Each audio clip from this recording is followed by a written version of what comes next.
Senador Po, narito po ang inyong tanong.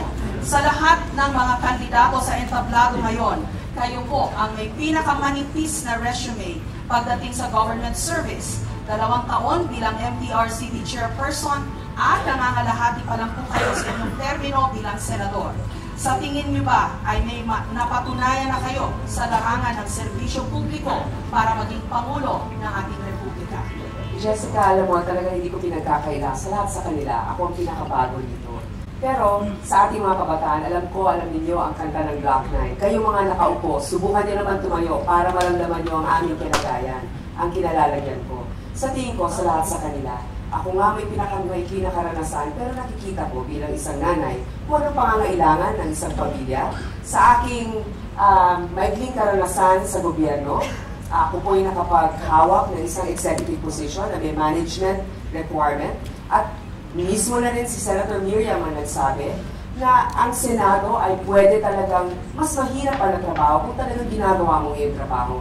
Ako po ay nabigyan ng pribilehiyo na makadebate si Senator Miriam, kaya nga napasa namin sa Senado ang Freedom of Information.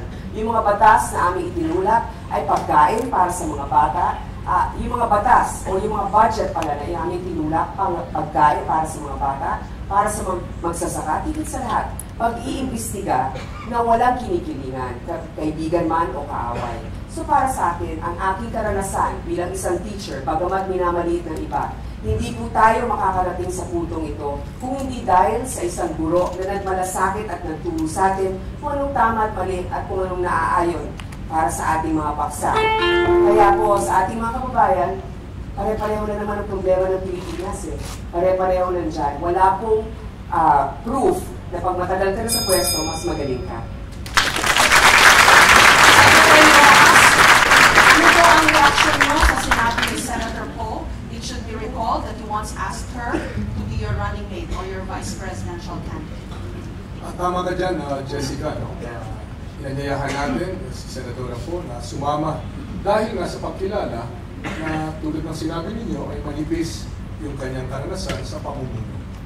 At siguro ipagpaumanhin ng aking kaibigan si Senadora Crispo na ang pagiging Pangulo ay hindi OJT, kinabukasan, buhay, kaunlaran ng 100 milyong Pilipino ang nakasalalay dito. Kaya may tamang panahon para sa lahat.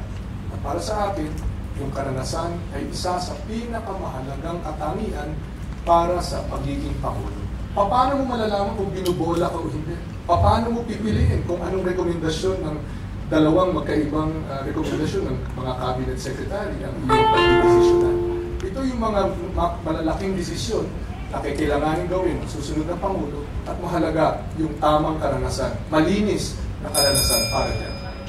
Senadora Po, ang pong counter-rebuttal, meron po kayong 30 seconds. Jessica, Mike, alam ko naman kung binobola ako o hindi. Kahit na maikli ang aking panunungkulan sa gobyerno. Unang-una, tama, si Secretary Mar, nakatatlong administrasyon na siya dyan. Nabigyan na ng ilang mga responsibilidad sa gobyerno. Pasensya na rin po. Pero marami rin akong inimbestigahan katulad ng DILG at sa DOTC sa MRT.